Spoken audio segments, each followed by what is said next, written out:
It's a race across a continent, and the winner will be decided not only by bright minds, but by a bright star more than 1,000,000 kilometers away. The annual North American Solar Car Race began this morning in the city of Plano, Texas, and it will end 4,000 kilometers away in Calgary.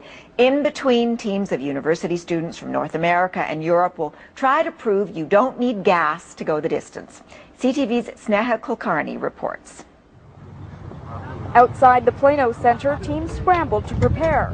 I am taping up the bottom of the car to prevent any air from getting in. Students used creative methods to get their futuristic cars road ready. The hand-built cars are fueled by the sun.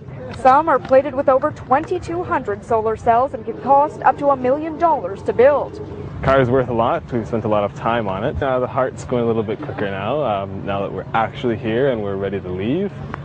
4 Canadian schools are among the 15 teams competing in the international road race. A win could mean a lot for the homecoming team. Yeah, we've put a lot of time into this and we've had a lot of setbacks, and especially the electrical team really seems to have created miracles again and made everything work. So I'm going to be really excited just to cross the start line and get going.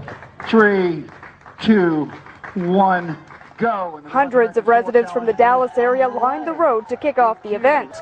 Many wondered if sunshine could one day fuel their own cars.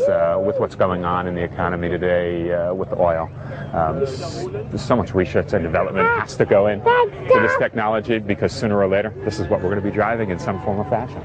On the open road, there was plenty of attention from fellow drivers as the leaders of the pack zipped past at 100 kilometers an hour. Speed alone won't win this race. Drivers will have to battle the elements, traffic, even road conditions as they make the 4,000-kilometer journey. By the afternoon, rain and dark clouds blew through Oklahoma, bringing some of the sun-powered vehicles to a crawl. This is just like a precursor. It's like a warm-up. And the sprints and all that will happen once we get into Canada and we start going across the Trans-Canadian Highway. But reaching the finish line is just part of the race. The real test is the chance to show just how far the power of the sun can take you. Sneha Kulkarni, CTV News, McAllister, Oklahoma.